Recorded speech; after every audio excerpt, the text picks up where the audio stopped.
Bonjour la jeunesse, vous allez bien? Je m'appelle Laurent, je passe un peu voir les jeunes parce que je fais un petit reportage YouTube. Et je voudrais demander un petit peu, parce que si vous voulez, aujourd'hui on nous parle de tout, de plein de choses, d'accord, de dérèglement climatique, de football, de politique, mais il y a une chose dont on ne nous parle jamais. C'est qu'un jour ou l'autre on va mourir. Et malheureusement on ne connaît pas l'âge. Même si je vous souhaite de vivre jusqu'à 120 ans en très bonne santé, je ne peux pas vous garantir 5 minutes. Alors à votre avis, qu'est-ce qui se passe après? Est-ce que vous avez une religion? Vous êtes de quelle religion? D'accord, et vous? Pas de religion du tout. C'est-à-dire agnostique. Vous savez ce que ça veut dire agnostique? Ça vient du latin sans connaissance. Ça veut dire que vous êtes sans connaissance, avec tout le respect que je vous le dis. C'est comme si vous me disiez, vous voyez cette voiture là? Je ne sais pas si quelqu'un l'a fait. D'accord, mais voilà, je vous explique. Vous, vous avez une religion? Ouais. Vous êtes quoi? Chrétienne. Et vous? Vous n'avez pas de religion, vous êtes athée aussi. Enfin, ce qu'on appelle athée, parce qu'un athée, en fait, ça n'existe pas. Pour être athée, il faut avoir la connaissance absolue, et on ne l'a pas. Donc imaginez que demain, on découvre qu'il y a quelque chose. C'est possible, hein, tous les jours, on découvre des choses. Voilà. Alors je vais vous dire, une fois qu'on est mort, une chose est sûre, on va être jugé. Et on va être jugé par rapport au bien ou au mal qu'on a fait. On est d'accord. Donc la question à se poser est de savoir comment est-ce qu'on sait si on fait du bien ou du mal. Et comment est-ce qu'on sait ça, si on fait du bien ou du mal? Ça ne peut pas être juste ce qu'on ressent, parce qu'il y a des pays où si vous faites certaines choses, c'est accepté, et d'autres pays, c'est pas accepté. L'incision, par exemple, des jeunes filles, c'est accepté dans certains pays, dans d'autres pays, c'est une absurdité, on est bien d'accord, c'est un scandale. Donc il doit y avoir quelque chose, il doit y avoir une loi. Il y a quelque chose qui s'appelle l'éthique. Il y a quelque chose qui s'appelle les 10 commandements. Vous connaissez les 10 commandements? Enfin, je ne les connais pas, non, mais je... Les 10 commandements, c'est la règle, pour savoir si on fait quelque chose de bien ou si on fait quelque chose de mal. Je leur disais que la règle, pour savoir si on est quelqu'un de bien ou pas, c'était les 10 commandements. Vous nous quittez, Oui, non? parce que j'ai mon bus. Ah ben alors. Donc, les commandements disent, tu ne mentiras pas. Est-ce que vous avez déjà menti? Et attention, je ne vous juge pas, parce que moi, j'ai lamentablement échoué au test. D'accord? Est-ce que vous avez déjà menti? Bien sûr. Et vous? Et vous? Comment on appelle quelqu'un qui a menti? Est-ce que vous avez déjà pris quelque chose qui n'est pas à vous? Peu importe la valeur. Hein. Petit truc. Hein. Vous n'avez jamais téléchargé de la musique illégale? Ah non, mais il n'y a pas marqué. Est-ce que vous avez déjà volé une banque? On a tous volé. Est-ce que vous avez toujours obéi à vos parents? Non. Le jour où on meurt, on va être jugé par rapport à cette loi-là. Non, je dirais plus. Vous avez Je suis toujours pas sûr de obéi? dire oui, mais... Je peux vous prouver que non, c'est simple, parce que vous ne vous souvenez pas. Mais depuis qu'on est tout petit, allez dire à un enfant, obéis à tes parents. Vous avez remarqué, un enfant, on n'est pas obligé à lui apprendre à faire des bêtises. De nature, il sait mentir, il sait prendre les jouets de son frère, il ne sait pas partager les choses. Vous voyez, c'est en nous le mal. On ne s'en rend pas compte, parce que maintenant c'est notre nature, mais c'est en nous toutes ces choses. Et quand on meurt, on va être jugé par rapport à ça. Donc qu'est-ce qui va se passer si on vous juge par rapport aux 10 commandements? Vous allez être coupable ou innocent? Coupable. Ça dépend, c'est Dieu sait. Après, ça Par dépend. rapport à la loi. Je dis par rapport à la loi. Si vous êtes jugé par rapport à la loi là, aux 10 commandements, est-ce que vous serez coupable ou innocent puisque vous avez cassé la loi? Non, mais là, du coup, on se base sur les 10 commandements. C'est-à-dire que Eh oui. pas toutes les religions se basent sur les 10 commandements. Ben, en tout cas, l'islam, oui. La loi de Moussa, c'est sur les 10 commandements. Vous ne devez pas mentir, vous ne devez pas voler, vous ne devez pas commettre d'adultère. On est d'accord? Peut-être que d'un côté... Vous voyez, on a du mal. D'un côté, oui, sauf qu'après, ça dépend. Enfin, chaque personne est différente et chaque personne est unique.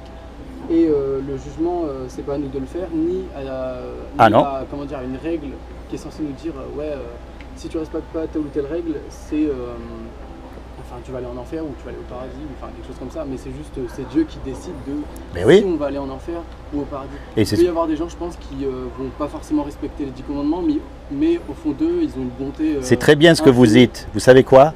Parce que moi, je défie quiconque de me dire qu'il a respecté les 10 commandements. C'est pour ça qu'elle est merveilleuse, cette loi. Parce que Dieu est d'une intelligence tellement extraordinaire qu'il a fait une loi pour fermer la bouche à tous les hommes. Et en particulier aux religieux qui se croient mieux que nous. Quel est l'homme qui pourra dire qu'il n'a pas menti? Ou qu'il n'a pas regardé une femme avec des idées dans la tête? Ou qu'il a obéi à ses parents? Aucun homme, même le plus parfait des plus parfaits, il ne pourra pas dire ça. C'est pour ça qu'elle est belle cette loi et c'est pour ça qu'on ne peut pas se juger les uns les autres. J'ai pas le droit de vous juger moi. J'ai pas le droit de vous juger parce que je suis comme vous. On est tous pareils. Mais face à Dieu, on est tous coupables parce qu'on a tous cassé sa loi. Et lui, comme il est juste, il est obligé d'appliquer la loi pareil pour tout le monde. Il ne peut pas vous pardonner à vous un mensonge et pas me le pardonner à moi, ça ne serait pas juste. Et d'un autre côté, je ne peux pas acheter Dieu non plus. Je ne peux pas lui dire, tiens, je vais faire tant de bien, donc tu me pardonnes. Imaginez, on fait un braquage. Et avec les sous du braquage, on fait beaucoup de bien autour de nous. On donne à manger aux gens qui n'ont pas à manger, on va aider la mémé à côté parce qu'elle est toute seule, on va s'occuper des enfants paralysés. Avec l'argent, on fait du tas de bien. Et puis on se fait attraper, bien sûr, et on passe devant le juge. Qu'est-ce qu'il va dire, le juge?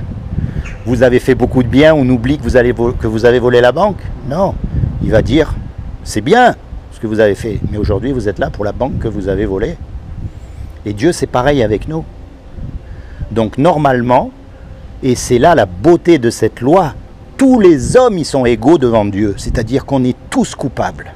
Tous. Il n'y en a pas un qui est mieux que l'autre. Et encore une fois, c'est pour ça qu'on ne peut pas se juger. Maintenant, Dieu, c'est lui qui nous a fait. C'est un créateur. On est d'accord? Et un créateur, ça aime ce qu'il crée. Un musicien, il aime sa musique. Quelqu'un qui fait la cuisine, il aime la cuisine qu'il fait. Un artiste, il aime ce qu'il crée, c'est normal. Donc Dieu qui a tout créé, il aime. Il aime les papillons, il aime les chats, il aime les hommes, il aime tout ce qu'il a fait. Et lui ne veut pas qu'on soit puni. Il ne veut pas qu'on soit condamné, parce qu'il nous aime. Donc il a fait quelque chose. Pour que malgré qu'on soit coupable, on puisse éviter justement d'aller dans cet enfer éternel pour l'éternité. Est-ce que vous savez ce qu'il a fait? Très bon. Alors, il y a beaucoup de religions aujourd'hui. Il y a les musulmans, il y a les catholiques, il y a beaucoup de religions. D'accord? Et moi, je respecte tout le monde. Encore une fois, par rapport à la loi, je ne suis pas mieux que quiconque. Vous êtes de quelle religion? Eh bien, je vais vous dire, justement. Et moi, ce que je crois, c'est que, comme il n'y a aucun homme qui a accompli la loi, aucun, depuis tous les temps, Dieu lui-même est descendu sur terre et il a pris une forme humaine. Il s'est revêtu d'un corps qui est Jésus. C'est pour ça qu'on appelle Jésus le Fils de Dieu. Pas parce qu'il y a eu une relation sexuelle avec une femme, c'est pas possible. C'est comme les musulmans, on les appelle les fils du désert. Mais le désert, il ne peut pas avoir de fils. C'est une image. C'est pour dire qu'il représente Dieu sur terre. C'est Dieu lui-même sur terre. Mais ça, on croit ou on ne croit pas. Hein. Moi, je vous dis ce que je crois. Hein.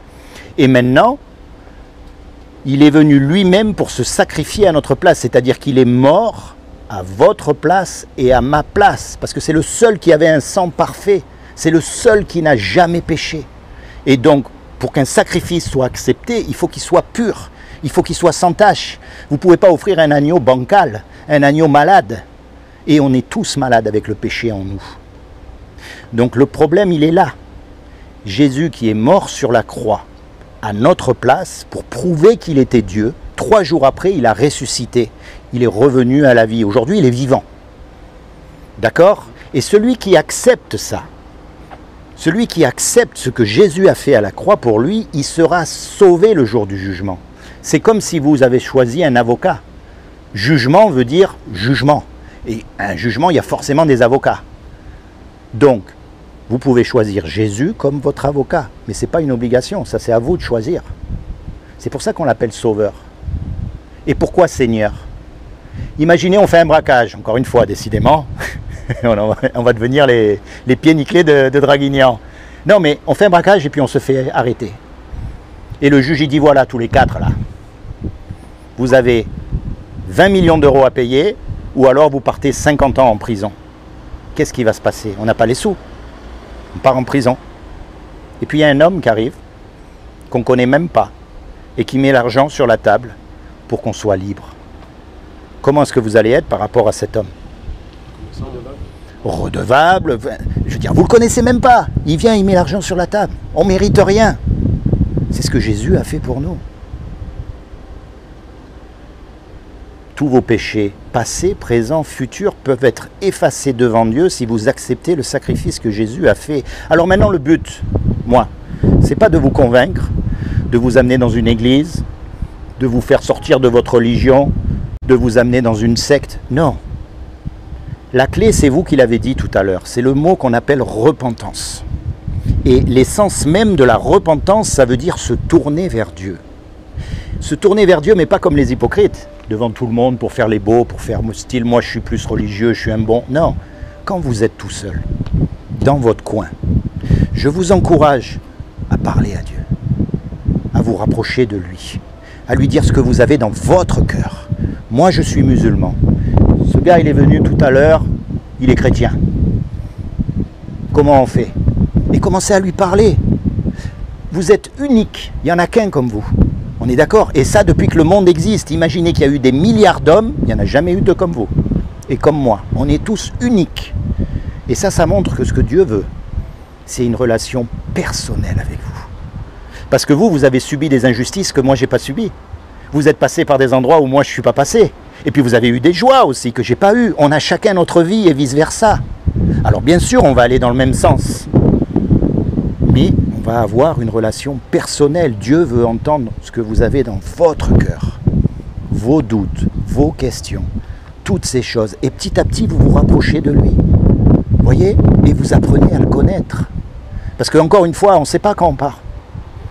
On ne sait pas. Une seule chose que je sais, c'est qu'après, c'est trop tard. Et on part tous une main devant, une main derrière. Hein.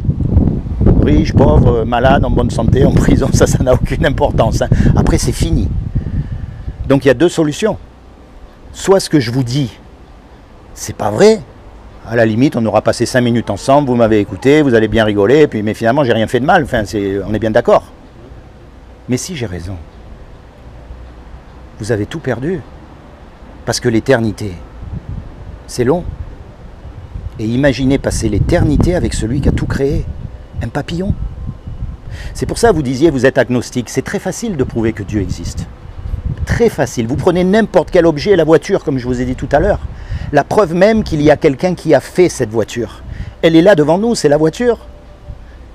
Est-ce que vous accepteriez que je vous dise, voyez cette voiture? En fait, elle s'est faite toute seule dans mon garage. Un jour, j'ai fermé le garage, j'ai mis un bâton de dynamite, je suis revenu 3 mois après, la voiture, elle était toute faite. Vous allez me rigoler au nez.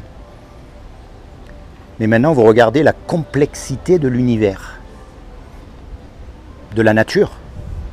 Vous savez que ça tourne comme une horloge. Il faut forcément qu'il y ait un horloger. Alors l'erreur qu'on commet tous, c'est qu'on mélange religion et Dieu. La religion, en général, ça a été fait par les hommes pour dominer sur les hommes. Et aujourd'hui, sincèrement, ça nous dégoûte un peu de Dieu, parce qu'on ne veut pas être comme eux, parce qu'il y a trop d'hypocrites là-dedans. Et encore une fois, je juge personne, hein, je ne veux pas juger, mais c'est la réalité. Que ce soit chez les musulmans, presque des fois, moi je connais des musulmans qui ont honte aujourd'hui avec tout ce qui se passe. Alors bien sûr, ce n'est pas des musulmans les gens qui font les attentats, on le sait, mais n'empêche qu'ils se font passer pour, ça donne la mauvaise image, et les vrais musulmans, ils ont honte. C'est pas vrai ce que je dis? Aujourd'hui, toutes les religions, c'est pareil. Le pape, il est mieux avec toutes les histoires de pédophiles qu'il y a. Oui, mais si vous regardez bien, de loin, c'est pareil. Mais ça, je pense que c'est voulu, et ça prouve encore une fois que ce que Dieu cherche, ce n'est pas une religion, c'est une relation personnelle. C'est pour ça qu'il nous a fait uniques. Donc quand vous regardez cette voiture, vous savez qu'il y a quelqu'un qui l'a fait, sans l'ombre d'un doute, c'est obligé. Maintenant, vous regardez une poule. Qu'est-ce que c'est bête, une poule? Franchement, vous avez remarqué? Mais je vais vous dire une chose. Tous les soirs, vous lui donnez quelque chose à manger de différent. Et tous les matins, elle va vous donner cet œuf parfaitement hermétique avec le même œuf dedans. Et on dit que la poule est bête, mais est-ce que vous êtes capable de faire ce que la poule, elle fait? C'est une machine parfaite, la poule. Imaginez l'intelligence de celui qui a créé la poule. Alors que nous, avec toute l'intelligence qu'on a, on est incapable de faire un petit caillou à partir de rien. Pourtant, on en fait des choses. Hein. Regardez la vache. La vache, elle va manger de l'herbe que nous, on ne peut pas manger. On est d'accord? Elle la transforme en lait blanc qui va nous aider à grandir en bonne santé. Imaginez la machine pour inventer ça. C'est fou quand même, la puissance de ce Dieu, l'intelligence de ce Dieu. Une feuille d'arbre. Mais vous savez que c'est incroyable ce qui se passe dans une feuille d'arbre. C'est tout un monde qui se reproduit, qui respire, qui transforme. C'est fou une feuille. On s'en rend même plus compte. Dieu est un Dieu extraordinaire. C'est pour ça qu'il nous a fait à tous différents et uniques. Parce qu'il ne veut pas qu'on soit des robots. Alors souvent les gens me disent, oui, mais si Dieu existe, pourquoi il y a tant de misère sur la terre? Et la réponse, elle est très simple. Ça ne veut pas dire que Dieu n'existe pas, mais ça veut peut-être dire qu'on a un problème avec Dieu. On retourne dans la voiture, toute neuve, elle sort du garage, on conduit, et puis la voiture, elle commence à brouter, à trembler, qu'est-ce que vous allez dire? La voiture, elle n'existe pas? Non, vous allez dire, il y a un problème avec la voiture. Si le monde n'y tourne pas rond aujourd'hui, c'est pas parce que Dieu n'existe pas, c'est peut-être parce qu'on a un problème avec lui. C'est pas pareil. Quel est le pays qui respecte les voies de Dieu? Quel est le pays? Je parle de pays, pas d'individus dans leur religion, et dans le pays qui respecte vraiment les lois de Dieu. L'Arabie Saoudite, sans critiquer les musulmans. Il y a marqué tu tueras pas. Ils font la guerre à côté, à d'autres musulmans. Les chrétiens, les catholiques, ils font pas mieux. Ils ont fait la guerre avant, et ils la font encore. Quel est le pays qui respecte vraiment les voies de Dieu aujourd'hui? Aucun. Aucun. Donc il ne faut pas s'étonner que ça tourne pas rond. Et on n'est pas mieux les uns que les autres. Ni les catholiques, ni les musulmans. Je parle au point de vue pays. C'est sûr qu'il y a des individus qui de tout leur cœur font leur religion, sont honnêtes et sincères. D'accord? Et Dieu se révélera à eux. Mais dans l'ensemble, le monde ne veut pas suivre les voies de Dieu. Et c'est dommage, parce que quand on achète un objet, on achète la voiture, finalement. Il y a un mode d'emploi. Vous avez remarqué? Et on suit scrupuleusement le mode d'emploi. Sinon la machine, elle ne va pas marcher. Eh bien l'homme, c'est le seul qui ne suit pas le mode d'emploi. On fait n'importe quoi avec notre vie. On mange n'importe quoi. On regarde n'importe quoi qui nous font du mal. Pourquoi Dieu a dit de ne pas avoir de relations sexuelles avant le mariage? C'est pas pour nous embêter, c'est pas pour nous punir, c'est parce que c'est lui qui nous a fait, donc il sait comment marche la machine. Vous avez remarqué des fois les pépés, les mémés très âgés, je sais pas, ils doivent avoir 90 ans et ils se tiennent encore par la main, comme s'ils avaient 16 ans, comme s'ils étaient en feu l'un pour l'autre. Hein? C'est fou ça. Qu'est-ce que vous pensez quand vous voyez ces gens? Franchement, c'est pas vrai? Vous voyez, si Dieu nous demande des fois des choses qui nous paraissent contraignantes, c'est pas pour nous embêter, c'est parce qu'il sait comment marche la machine. Mais nous, non. On va faire à notre tête. Et malheureusement, aujourd'hui, dans notre société, combien vous connaissez de couples qui ne sont pas divorcés? Et quoi qu'on en dise, un divorce, c'est jamais agréable. Combien y a-t-il de mères seules avec leurs enfants? Combien y a-t-il de pères loin de leurs enfants, alcooliques, en prison, je ne sais pas où? Alors bien sûr, tout le monde sourit, mais vous croyez que le monde est heureux aujourd'hui? C'est ça la liberté? Non. Vous voyez ce que je veux dire? Dieu, c'est pas un dictateur, mais il sait comment marche la machine et c'est pour notre bien. C'est aussi simple que ça. Nous, on est rebelles de naissance, de nature, depuis toujours. Un bébé, encore une fois, vous n'êtes pas obligé de lui apprendre à faire des bêtises. Par contre, une fois que vous commencez à chercher Dieu, vous n'allez pas devenir parfait du jour au lendemain non plus. Mais regardez le petit garçon qui apprend à marcher, il tombe par terre, qu'est-ce que vous faites? Vous l'écrasez? Bien sûr que non. Vous le relevez jusqu'à ce qu'il sache marcher tout seul. Eh bien Dieu, c'est pareil avec nous. Quand on se tourne vers lui, il va nous arriver des choses.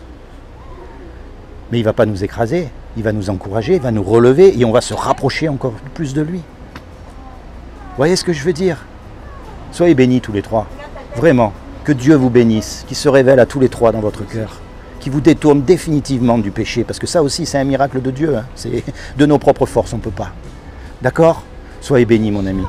En tout cas, je suis très ravi qu'un musulman ait pu écouter ce que j'ai dit et qu'on puisse communiquer.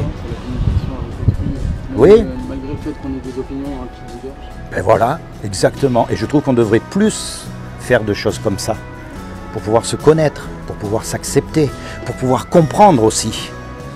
Vous savez, si je n'avais pas parlé à des musulmans, j'aurais cru que tous les musulmans c'était des terroristes. Comme tout le monde, comme tous les Français en général. On ne peut pas leur en vouloir non plus, il faut se mettre à leur place. Mais c'est à force d'aller vers l'autre qu'on commence à apprendre, à comprendre, à connaître. Donc il ne faut pas hésiter à aller. Vous essayerez la main déjà?